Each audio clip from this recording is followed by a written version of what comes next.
एक breaking news पाहूया। धाराशिवमध्ये रस्ता खोदून वाहन चालकांची लूट करण्यात आली। लातूर पुणे महामार्गावरील ही घटना आहे। चालत्या गाडीतून माल चोरी करण्याच्या घटनेमध्ये वाढ झाली आहे। माल वाहतूक गाडीतून तेलाचे बॉक्स, सोयाबीनचे कट्टे आणि इतर मालाची सुद्धा चोरी झाली। येडशी ते तडवळा दरम्यान ही संपूर्ण घटना घडली। येडशी ते तडवळा या दरम्यान चोरीच्या घटना घडलेल्या आहेत। चालत्या गाडीतून माल चोरी करण्याचा एक खळबळजनक असा प्रकार आता धाराशिवमधून समोर येतोय।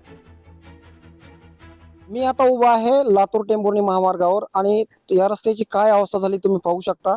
तुम्हाला रस्ता पाहून वाटेल की हा खड्डा पावसामुळे पडले, पत्र तसं नाही आहे। हा खड्डा चोरट्यांनी पाडलाय जाणून बुजून, आणि इथं वाहनाचा स्पीड कमी झाल्यानंतर चोरटे या वाहनामध्ये चढतात आणि चोऱ्याचं प्रमाण वाढलेलं असल्यानं आता इथं स्थानिकाला देखील त्रास होत आहे। या वारंवार घटनावर होणाऱ्या पोलिसांचा वचक देखील कमी झाल्याचं आता बोललं जातंय। माझ्यासोबत इथलं स्थानिक आहे ते जा करणार आहे। काय सांगाल नेमकं काय घडतं इथं? नमस्कार सर। तर आम्ही या ठिकाणाहून रोज येणं जाणं करतो, जी की आमची मालवाहतूक गाडी आहे। तर हा नॅशनल हायवे 63 असून सुद्धा या ठिकाणी चोरीचं एवढं प्रमाण वाढलं आहे की या ठिकाणी काही चोरटे जाणून बुजून खड्डे करतायत, जे की त्याच्यामुळे त्यांना चोरीचा डाव साधता येईल।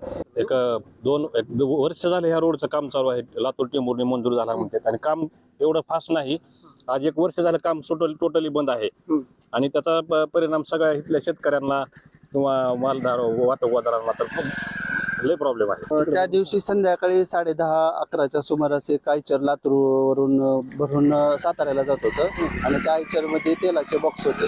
तर एक 10-15 जणांनी ह्या ठिकाणाहून त्या आयचरवरती चढले आणि आयचरवर चढल्यानंतर त्यातलं ते ताडपत्री आणि दोरी फाडली आणि त्याच्यामध्ये तेलाचे बॉक्स बाहेर टाकून त्यांनी लूटमार केली। काकासाहेब कांबळे, लोकशाही मराठी, येडशी, धाराशिव।